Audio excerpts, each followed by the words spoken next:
কাৰ্বি জাতিৰ ইতিহাস প্ৰসিদ্ধ বীৰংগনা ৰংফাৰ্পি ৰংবেৰ প্ৰতিমূৰ্তি জহি হৈ যোৱাৰ পথত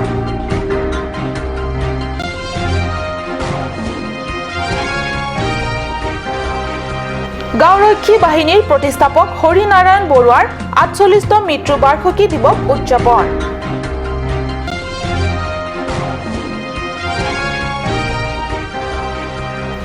লৰুলাংছত মা দুৰ্গা মন্দিৰ নিৰ্মাণৰ আধাৰশিলা স্থাপন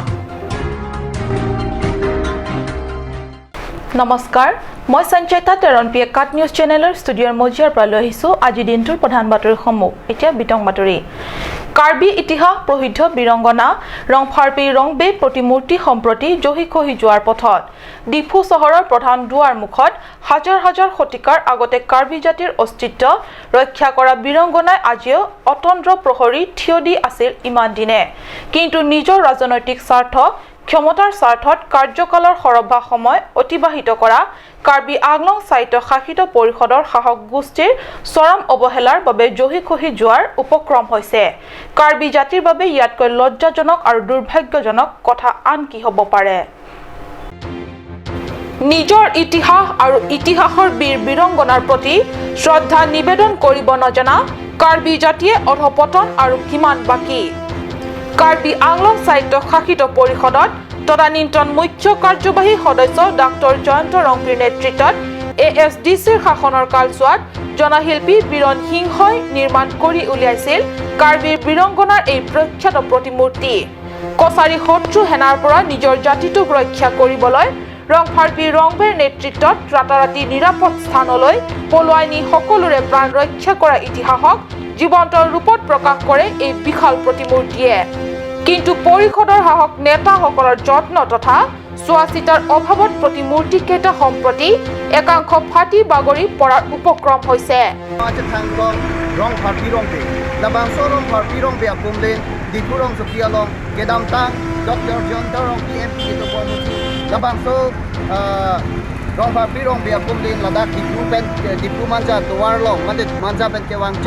Dipurong so pialong nang kidut pen nakichet heglong ninche theklong Rongfarpi rong bea kumlin non la nilinung sidolo labang so Rongfarpi rong bea kumlin non nilitum long kiwir sidok dok lo labang so Rongfarpi rong bea kumlin nilitum Karbi Anglong Autonomous Council bante authority ahin pen kilang pangkre ponajok pini labang so Rongfarpi rong bea kumlin ki grab lap kison si theklong lo lasi non nilitum matha bonne Karbi Anglong along sidame poriborton akai na lelo sik sidol sidame kiwiru labangso thek ang thek aning ki oi chepakang sipini ele tum jong konmelo labangso rong party rong bia kumdin sidame don ladak ke hai no sansi Diphu চহৰলৈ বাহিৰৰ পৰা ফুৰিবলৈ অহা পৰ্যটকসকলে আহিলে এতিয়াৰে পৰা জহি খহি যাব ধৰা আমাৰ বীৰ বীৰংগনাৰ প্ৰতিমূৰ্তিহে চাব লাগিব কাৰ্বি জাতিৰ স্বাভিমান ৰক্ষাৰ বাবে পৰিষদৰ বিজেপিৰ নেতৃত্বাধীন মুখ্য কাৰ্যবাহী সদস্য তুলিৰাম ৰংহাং আৰু তেওঁৰ পৰিষদবৰ্গই এই সন্দৰ্ভত শীঘ্ৰে কিবা পদক্ষেপ গ্ৰহণ কৰিবনে কেমেৰা পাৰ্চন ষ্টেফান টেৰানৰ সৈতে ৰাতিছ ৰংফাৰৰ ৰিপৰ্ট কাট নিউজ সমগ্ৰ ৰাজ্যৰ লগতে কাৰ্বি আংলং জিলাৰ ডিফু সদৰ থানাত বুধবাৰে উদযাপন কৰা হয় গৃহৰক্ষী বাহিনীৰ প্ৰতিষ্ঠাপক হৰিনাৰায়ণ বৰুৱাৰ ৪৮তম মৃত্যু বাৰ্ষিকী দিৱস জিলা অতিৰিক্ত আৰক্ষী অধীক্ষক প্ৰতীক থুবেৰ দ্বাৰা পুৱা সদৰ থানাৰ চৌহদত বৃক্ষৰোপণ কাৰ্যসূচীৰে শুভাৰম্ভ কৰে মৃত্যু বাৰ্ষিকী দিৱসৰ অনুষ্ঠান প্ৰতিষ্ঠাপক হৰিনাৰায়ণ বৰুৱাৰ মৃত্যু বাৰ্ষিকী দিৱস উপলক্ষে আয়োজিত সোঁৱৰণী সভাত গাঁওৰক্ষী বাহিনীৰ ডিফু সদৰ থানা কমিটিৰ সভাপতি হেমাৰী টিমুঙে সভাপতিত্ব কৰে সভাত জিলা অতিৰিক্ত আৰক্ষী অধীক্ষক প্ৰতীক থুবে ডিফু সদৰ থানাৰ ওসি দীপেন দাসে আমন্ত্ৰিত অতিথি হিচাপে উপস্থিত থাকে সভাত গাঁওৰক্ষী বাহিনীৰ প্ৰতিষ্ঠাপক হৰিনাৰায়ণ বৰুৱাৰ বিষয়ে ভাষণ প্ৰদান কৰে অতিথিসকলে ৰাতিছ ৰংফাৰৰ ৰিপৰ্ট কাট news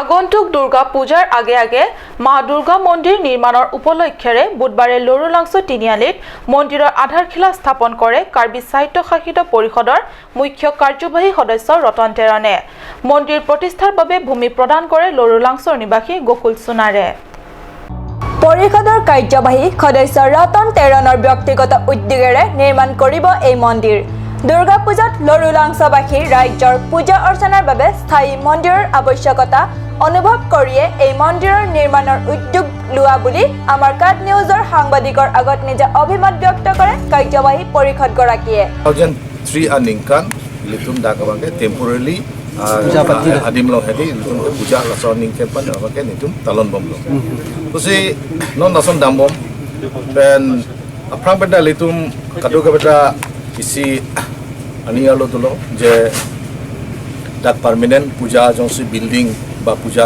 sondu sonte pipalo kusi non neli dak local MDC sab ba EM sab ba di non longle ki abang ta dolopot neli menang jungjung neli tum hem neli pen pen hedi je laso mondir ajitu non ikinji akam ak khoros jitu mane construction akan jitu khoros abake nilete menang jungjung pensi nilem ke khoros po laso mondir patang dia pansi উল্লেখ্য মন্দিৰৰ আধাৰশিলা স্থাপন অনুষ্ঠানত পৰিষদৰ প্ৰাক্তন কাৰ্যবাহী সদস্য ৰাম সিং এংটি প্ৰমুখ্যে বিজেপিৰ কেইবাগৰাকী নেতা তথা কৰ্মীসকল উপস্থিত থাকে ষ্টেফান টেৰনৰ সৈতে মংগল সিংক্ৰ কাট নিউজ সমগ্ৰ অসমৰ লগতে কাৰ্বি আংলঙৰ সদৰ চহৰ ডিফুটো উলহ মালহেৰে উদযাপন কৰিলে মহাপুৰুষ শ্ৰীমন্ত শংকৰদেৱৰ 449তম তিৰুভাৱ তিথি আন বছৰৰ দৰে ডিফুৰ শংকৰী কৃষ্টি বিভাগ সংঘৰ উদ্যোগত বৰনামঘৰত ডিফুবাসী ৰাইজে উদযাপন কৰিলে মহাপুৰুষজনৰ তিৰুভাৱ তিথি বৈষ্ণৱ ধৰ্মৰ ক্ষেত্ৰত আমূল পৰিৱৰ্তন আনা গুৰুজনাই এক শৰণ নাম ধৰ্মৰ প্ৰতিষ্ঠা কৰি থৈ গৈছিল গুৰুজনাৰ ধৰ্ম দৰ্শনত জাতি বৰ্ণৰ কোনো ভেদাভেদ নৰখাৰ বাবে সেই সময়ত হাজাৰ হাজাৰ ভক্তপ্ৰাণ ৰাইজে তেওঁৰ ওচৰত শৰণ লৈছিল উদাৰ মনোভাৱৰ গুৰুজনাই সেই সুযোগতে সৃষ্টি কৰিলে ন কৃষ্টি তথা সাহিত্যৰ বিশাল সম্ভাৰ নামঘৰ প্ৰতিষ্ঠা সত্ৰীয়া নৃত্য খোলতাল বৰগীত নাম কীৰ্তন আদি কালজয়ী সৃষ্টি কৰি থৈ গ'ল যুগ যুগান্তৰৰ বাবে গুৰুজনাৰ তিৰুভাৱ তিথিৰ উদ্দেশ্য কৰি আমি আজি 10টা বজাতেই আমি আজি আমাৰ সমূহ বৰনামঘৰৰ ৰাইজ গোট খাই আমি নাম কীৰ্তন কৰিছোঁ আৰু গুৰুজনাৰ আদৰ্শ আমি উদ্দেশ্য হাতত ৰাখি আমি সকলোৱে গোট খাইছোঁ ইয়াতে নাম কীৰ্তন হৈছে আৰু এতিয়া আমি আমাৰ এই বছৰটোৰ সোণালী জয়ন্তী হিচাপে আমি পালন কৰিছোঁ আমি 50 বছৰ প্ৰায় শেষ হ'ব এতিয়া এই 50 বছৰত আমি ধৰি দিছোঁ গতিকে আমাৰ অহা ফেব্ৰুৱাৰী 10 তাৰিখলৈ থাকিব আমাৰ এই গুৰুজনাৰ জন্মতিথিৰ সৈতে মিলি আমাৰ এই বৰনামঘৰে হেৰি কৰিছে মানে উদযাপন কৰিবলৈ যোজা কৰিছে গতিকে আপোনালোকৰো আমি আশা কৰিছোঁ আমাৰ বৰনামঘৰলৈ আহি আমাক সমূহ ৰাইজৰ সৈতে মিলি আমাক যাতে উৎসাহ দিয়ে গুৰুজনাৰ এই আদৰ্শ আমি বৰ্তাই ৰাখিবৰ কাৰণে সেয়ে আমাৰ ক'বলৈ চেনেলসমূহ কৰ্মকৰ্তালৈ আমাৰ বৰনামঘৰৰ তৰফৰ পৰা আন্তৰিক কৃতজ্ঞতা জ্ঞাপন কৰিছোঁ আমাৰ ডিফু বৰনামঘৰ শংকৰী কৃষ্টি বিকাশ সংঘ সকলোৰে পৰিচিত আজি আমি আহি এই 50 বছৰত ভৰি দিছোঁহি এই 50 বছৰত আমি যোৱা 10 ফেব্ৰুৱাৰীৰ পৰা বিভিন্ন কাৰ্যসূচী আমি পালন কৰিবলৈ দিহা কৰিছোঁ তাৰে প্ৰথম কাৰ্যসূচী আমি 10 ফেব্ৰুৱাৰীত আমাৰ আৰম্ভ হ'ল তাৰ পাছতে আমাৰ মহাপালনাম ভাগ আৰম্ভ হৈছিলে আমাৰ মে 10 তাৰিখে পালনাম হৈছিলে তাৰ পাছৰ পৰা আমি আমাৰ এই ভাদমহীয়া আইসকলৰ নাম প্ৰসংগ বাপসকলৰ নাম প্ৰসংগ আমাৰ চলি আছে তাৰোপৰি আজি গুৰুজনাৰ আজি 448তম মৃত্যু বাৰ্ষিকী আজি আমাৰ বৰনামঘৰত উলহ মালহেৰে অনুষ্ঠিত কৰা হয় গুৰুজনাৰ তিৰুভাৱ তিথিৰ উপলক্ষে পোৱা নাম প্ৰসংগ আৰু ক্লিৰডাপ শংকৰদেৱ শিশু নিকেতনত শ্ৰীমন্ত শংকৰদেৱৰ জীৱনাদৰ্শৰ ওপৰত থিতাতে লিখা ৰচনা প্ৰতিযোগিতা অনুষ্ঠানেৰে শুভাৰম্ভণিৰে আজিৰ দিনজোৰা কাৰ্যসূচী পালন কৰিলে উল্লেখ্য চলিত 2017 বৰ্ষৰ জুনৰ 10 তাৰিখৰ পৰা ডিফু শংকৰী কৃষ্টি বিকাশ সংঘ বৰনামঘৰৰ সোণালী জয়ন্তী বৰ্ষ আৰম্ভ হৈছে পৰৱৰ্তী অংশৰ যোৱাৰ আগত লৈছো চমু বাণিজ্যিক বিৰতি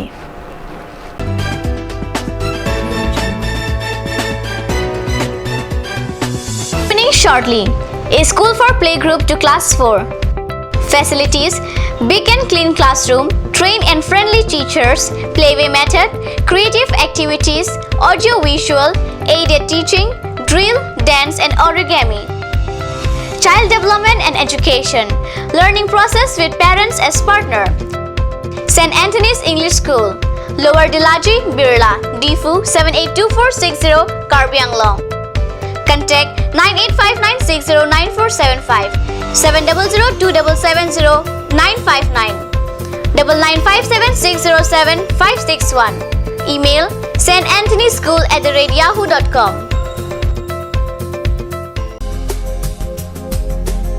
Aturkimi outlet opposite LDRB Difu Karbi Anglong, Assam. 10% off in every kitchen and dining items like Hawkins, Flux, Milton, Treo, Shreya Iron, etc. 10% off in makeup and cosmetic products.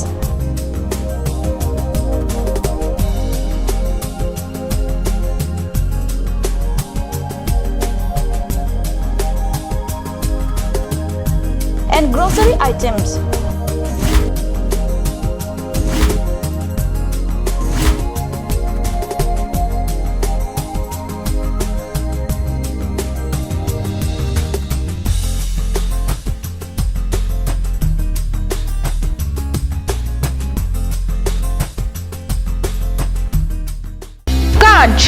Assam Hill Small Industries Development Corporation Limitedৰ পৰা ঘৰত নিত্য প্ৰয়োজনীয় সামগ্ৰীসমূহ আপোনালোকৰ বাবে সাজু কৰা হৈছে।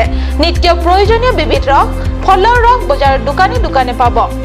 বিশুদ্ধ খোৱা পানী, আমৰ ৰস, কমলাৰ ৰস, সৰিয়হৰ তেল, হালধিৰ গুড়ি, আমলখিৰ আচাৰ, চিত্ৰনলা, গাজ টেঙা ইত্যাদি অধিক মাত্ৰাত দোকানত পাব। Royal Enfield, Ishan Motors, Ward number 2 near CCI Limited, Dimapur Road, NH39, Chandrapur, Bogajan 782480, Karbi Anglong, Assam.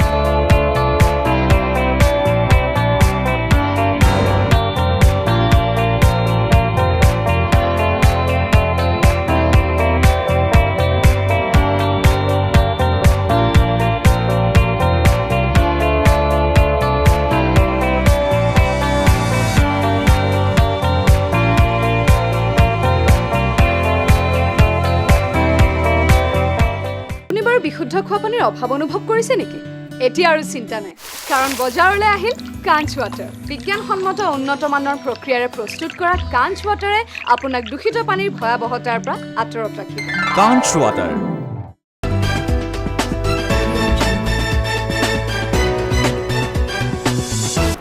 স্বাগতম। বিৰতিৰ পিছত পুনৰ ঘূৰি আহিছো বাতৰি মজিয়ালে। বিবাহ বিচ্ছেদ ঘটা 2 বছৰৰ পিছতো সমাধান হোৱা নাই সম্পত্তি বিবাদ সমস্যা। বিবাদীৰ সম্পত্তি তদন্ত কৰিবলৈ গৈ অপদস্থ হৈছে ৰাজহ চক্ৰ বিষয়া কাৰ্যালয়ৰ চৰকাৰী কৰ্মচাৰী। চৰকাৰী কামত সহায় কৰিবলৈ যোৱা চৰকাৰী গাঁওবুঢ়াক আক্ৰমণ সম্পত্তি লোভী ববন চৌহানৰ। চৰকাৰী কামত বাধা জন্মোৱা পৰুৱালৰ বিৰুদ্ধে খেৰণী থানাত এজাহাৰ দাখিল কৰিছে ডংকামুকাম চক্ৰ বিষয়া কাৰ্যালয়ৰ কৰ্মচাৰীয়ে।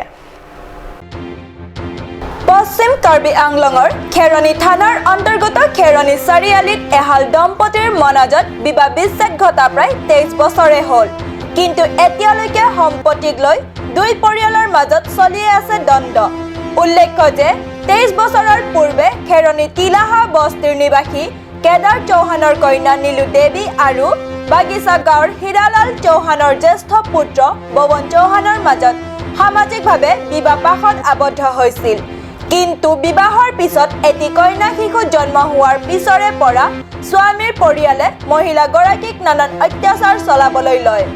স্বামীৰ পৰিয়ালৰ অকথ্য নিৰ্যাতন সহিব নোৱাৰি অৱশেষত নীলু দেৱী পিতৃগৃহ পায়হি, যদিও মাজে মাজে স্বামীৰ ঘৰলৈ নীলু যায়। স্বামীৰ পৰিয়ালে পুনৰ নানান হাৰাশাস্তি দিবলৈ আৰম্ভ কৰি দিয়ে। অৱশেষত সহিব নোৱাৰি নীলুক পিতৃগৃহলৈ একেবাৰে গুচি আহিবলৈ বাধ্য কৰায়। পিতৃগৃহত কটোৱা 25 বছৰৰ অন্তত স্বামীৰ পৰিয়ালৰ লোকে নীলু আৰু পৱনৰ মাজত विवाह विच्छेद घटाई दिए। और हम लोग के ऊपर भी केस लिया गया है लोग सबसे। 3 बजे सुबह में 5 आदमी हमें सुनने में आया, अभी थाना में आया है तो मालूम है कि हमारे ऊपर भी केस है, नीलू के ऊपर भी केस है और 3 गाँव बड़ा पर केस है। ये लोग 5 चोरी का डकैत का केस लोग भर दिया, हमें धू करके मारपीट किया है और लूटपाट किया है। ये बात एकदम झूठ है। अभी हमको मालूम है, फिर हम लोग अपना जमानत कराएंगे, क्या होगा, कानून क्या फैसला करेगा, फिर लेकिन हम বিবাহ বিচ্ছেদ হোৱাৰ লগে লগে নীলু দেৱীয়ে বিবাহৰ সময়ত পিতৃয়ে দান কৰা মাটিডোখৰ ঘূৰাই পাবলৈ বিচাৰে। ভূমিডোখৰ ঘূৰাই দিবলৈ অমান্তি হয় আৰু ভূমিডোখৰ ঘূৰাই দিয়াৰ বিপৰীতে ভূমিডোখৰ হস্তগত কৰাৰ বাবে লিপ্ত হয় নানান ষড়যন্ত্ৰমূলক কাৰ্যত। এইদৰে এডোখৰ মাটি সম্পত্তিক লৈ অন্তহীন দ্বন্দ্ব দুই পৰিয়ালৰ। মন কৰিবলগীয়া যে দুই পৰিয়ালৰ এডোখৰ মাটিক লৈ হোৱা বিবাদত ধাৰাশাস্তি খাবলগীয়া হৈছে স্থানীয় আৰক্ষী চকীৰ আৰক্ষী, জিলা প্ৰশাসনৰ লগতে ভূমি আৰু ৰাজহ বিভাগৰ কৰ্মচাৰীসকলেও। জানিব পৰা মতে শেহতীয়াকৈ যোৱা 20 আগষ্টত ডংকামুকাম ভূমি আৰু ৰাজহ চক্ৰ বিষয়াৰ নিৰ্দেশত 3গৰাকী মণ্ডল লাট মণ্ডলে বিবাদ বিচ্ছেদিত পতি পত্নীৰ মাজত চলি থকা ভূমি বিবাদৰ সম্পৰ্কে সঠিক তদন্তৰ বাবে খেৰণী চাৰিআলিত গৈ উপস্থিত হয়। যদিও চৰকাৰী কামত অহা বিষয়া কৰ্মচাৰী কেইগৰাকীক চৰকাৰী কামত সহযোগিতা আগবঢ়োৱাৰ বিপৰীতে দলটোক আক্ৰমণৰ লক্ষ্য কৰে সম্পত্তি লোভী ভৱনৰ পৰিয়ালে, যাৰ ফলত গুৰুতৰভাৱে আহত হয় চৰকাৰী কৰ্মচাৰী দলটোৰ লগত যোৱা গাঁওবুঢ়া সুৰজ চৌহান। পৱন চৌহান আৰু তেওঁৰ পৰিয়ালৰ বিৰুদ্ধে চৰকাৰী কামত বাধা দিয়াৰ বাবে ইতিমধ্যে দাখিল কৰি 140-17 নম্বৰত কেছ ৰুজু কৰা হৈছে। অৱশ্যে গাঁওবুঢ়া সন্থা হাৱাইপুৰ মৌজা সমিতিয়ে চৰকাৰী কামত সহায় কৰিবলৈ যোৱা গাঁওবুঢ়া সুৰজ চৌহানক আক্ৰমণ কৰি আঘাত কৰা কাৰ্যক একেমুখে নিন্দা কৰিছে। খেৰণীৰ পৰা বীৰেন ইংহিৰ ৰিপৰ্ট, কাট নিউজ। 16 নং নমাটি পৰিষদীয় সমষ্টিৰ অন্তৰ্গত পাৰখোৱা লেম্পছৰ নতুন কমিটি গঠন কৰিবৰ বাবে সদস্য নিৰ্বাচনৰ কাৰ্য ইতিমধ্যে অন্ত পৰিছে। 15টা আসনৰ বাবে নিৰ্বাচনত প্ৰতিদ্বন্দ্বিতা কৰি বিজয়ী হোৱা প্ৰাৰ্থীসকলৰ নাম ক্ৰমে অজিত ৰংপি, দীপালী মুমিন, সতীশ ক্ৰ, দীপালী মেছ, বকুল তেৰা, কমলাকান্ত কোঁৱৰ, ধনীৰাম বৰা, ৰাজেন ক্ৰ, ধনমণি ফুকন, দেৱ বাগলাৰী, মানিক ৰংপি, ইন্দিৰা মেছ, আলটিজ মুমিন, কমলেশ্বৰ ফাংচ আৰু ভুলাই টিমুং। অজিত ৰংপিয়ে ভোট লাভ কৰে 409, দীপালী মুমিনে লাভ কৰে 391, দিলীপ মেছে লাভ কৰে 382 ভোট, বকুল তেৰাঙে 381 ভোট, কমলাকান্ত কোঁৱৰে লাভ কৰে 374 ভোট, ধনীৰামে লাভ কৰে 275 ভোট, ৰাজেন ক্ৰই লাভ কৰে 375 ভোট, ধনমণি ফুকনে 362 ভোট, দেৱ বাগলাৰীয়ে লাভ কৰে 339 ভোট, মানিক ৰংপিয়ে লাভ কৰে 322 ভোট, ইন্দিৰা মেছে 300 ভোট, আলটিজ মুমিনে লাভ কৰে 289 ভোট, কমলেশ্বৰ ফাংচুৱে 287 ভোট আৰু ভুলাই টিমুঙে লাভ কৰে 285 ভোট। দেনগাঁৱৰ পৰা ৰবীন বে, কাট নিউজ। লাংহিনৰ পৰিষদীয় সমষ্টিৰ অন্তৰ্গত লাংহিন বজাৰৰ পৰা 13 কিলোমিটাৰ নিলগত জাইপঙত পোনপ্ৰথমবাৰৰ বাবে নতুনকৈ ভূমিষ্ঠ হ'ল জাইপং স্পৰ্ট এছ'চিয়েশ্যন। 23 আগষ্টত এইদৰে নতুনকৈ ভূমিষ্ঠ কৰাৰ বাবে অনুষ্ঠিত সভাত কাৰ্বি আংলং স্পৰ্ট এছ'চিয়েশ্যনৰ কাৰ্যবাহী সদস্য তথা ৰাষ্ট্ৰীয় পৰ্যায়ৰ ৰেফাৰী ৰাজেন বসুমতাৰীয়ে মুখ্য অতিথি হিচাপে যোগদান কৰে। সভাত লংচিং হানছেক সভাপতি আৰু বিক্ৰম টিমুঙক সম্পাদক হিচাপে লৈ জাইপং স্পৰ্ট এছ'চিয়েশ্যন গঠন কৰে। উল্লেখ্য, এই সভাত বিশিষ্ট সমাজ সেৱিকা ৰজনী বেপীও উপস্থিত থাকে। কাৰ্বি আংলং জিলাৰ দ্বিতীয় বৃহৎ সংখ্যাগৰিষ্ঠ জাতি হিচাপে পৰিচিত বঙালীসকলৰ একমাত্ৰ অৰাজনৈতিক সংগঠন কাৰ্বি আংলং বঙালী সমাজৰ 19 সংখ্যক প্ৰতিষ্ঠা দিৱসটি মঙলবাৰে হাওৰাঘাট শ্যামগুৰি সাৰ্বজনীন দুৰ্গা মন্দিৰ প্ৰাংগণত দিনজোৰা বৰ্ণিল কাৰ্যসূচীৰে আয়োজন কৰা হয়। পুৱা পতাকা উত্তোলনেৰে কাৰ্যসূচীৰ শুভাৰম্ভ কৰে কাৰ্বি আংলং জিলা বঙালী সমাজৰ সভাপতি জগত বন্ধু দাসে।